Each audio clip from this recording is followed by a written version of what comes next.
Hello students, मैं आपका mathematics teacher तरुण Pandey YouTube पर। मैंने इससे पहले वाले वीडियो में एक क्वेश्चन दिया था। क्लास 12 का टॉपिक चल रहा है इनवर्स ट्रिग्नोमेट्रिकल फंक्शन। मैं आपको पहले बता दूं क्योंकि लिए आप भूल ना जाएं। क्लास 11 वाले बच्चे भी कभी कभी वीडियो वॉच करने लगते हैं 12th का, तो उनको परेशानी होती है। ये मैंने क्वेश्चन पिछले वीडियो में दिया था कि ये वीडियो जो पहली बार देख रहे हैं वो पहले प्रीवियस वीडियो को ज़रूर वॉच करें।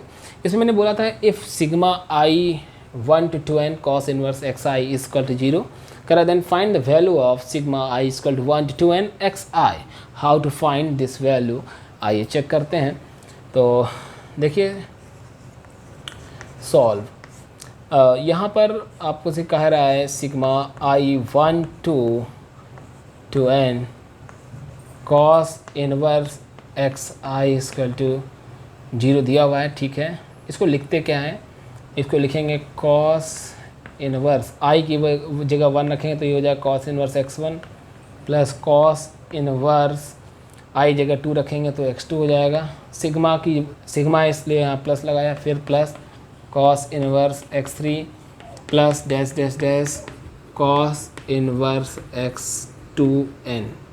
करेक्ट है, यहाँ पर 2n लिखा हुआ है। अब इसकी वैल्यू आपको दी हुई है 0, करेक्ट, और आपको ये बताना है। ठीक है, अब हमको ये बताइए इन जनरल कोई भी फंक्शन कॉस इनवर्स का है, आप हमको बस इतना बताइए। मतलब यहाँ पर x1 हो, x2 हो, x3 हो, कुछ भी हो यार, कॉस इनवर्स लगाए आगे।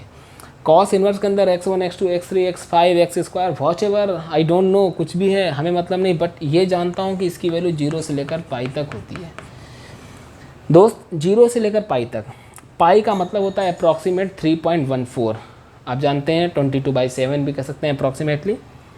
तो ऑल ओवर कह सकते हैं कि इस पूरे कॉस इनवर्स एक्स की वैल्यू पॉजिटिव है। ये बात तो सहमत है ना कि कॉस इनवर्स ये पूरी जो वैल्यू है एक्स के अंदर कुछ भी हो, x1 x2 x3 what ever, यार इसकी वैल्यू क्या है, मेरी पॉजिटिव है। तो इसका मतलब अब ये बताइए कि दो पॉजिटिव वैल्यू को जोड़ेंगे तो आंसर पॉजिटिव आएगा। अब यहाँ पर कॉस इनवर्स हमने क्या कहा, x1 हो चाहे x2 चाहे x3, सारी वैल्यू 0 से पाई तक ही ऑसिलेट करेंगे।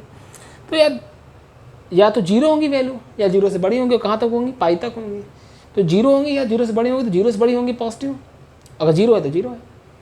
अब ये बताइए ये सारी वैल्यूज़ पॉजिटिव हैं, यहाँ पर x1 x2 x3, उससे मतलब नहीं है, कॉस इनवर्स है ना, हर जगह क्या लगा है, इनवर्स है ना।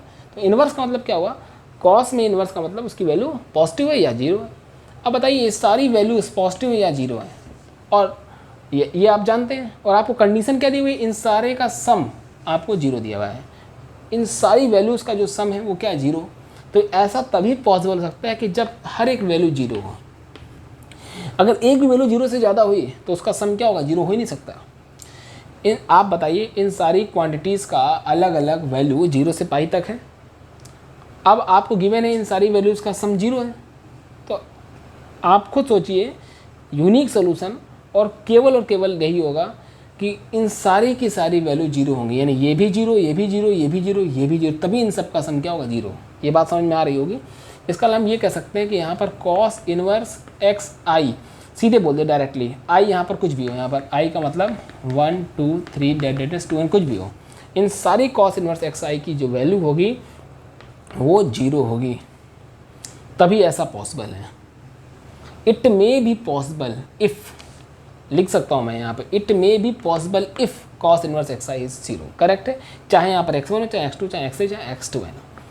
तो यहाँ से x i equal to cos 0, cos inverse हो जाएगा cos 0 1 हो गया, और यहाँ पर i की वैल्यू हमने क्या कहा, 1 2 3 4 कुछ भी हो, यानी यहाँ 1 रखेंगे तो x1 भी 1 हो गया, x2 भी 1 हो गया, x3 भी 1 हो गया, और x2n भी 1 हो गया, करेक्ट है।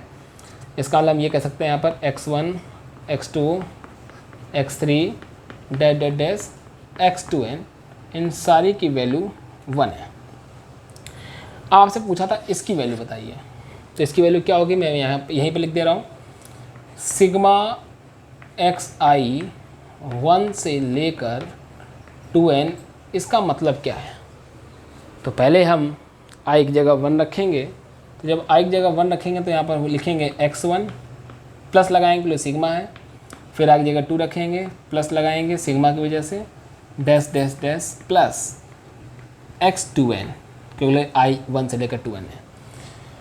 दोस्त x1 x2 x3 that that dash x2n सारी की सारी वैल्यू 1 है, तो 1 + 1 + डैट डैट डैश 1।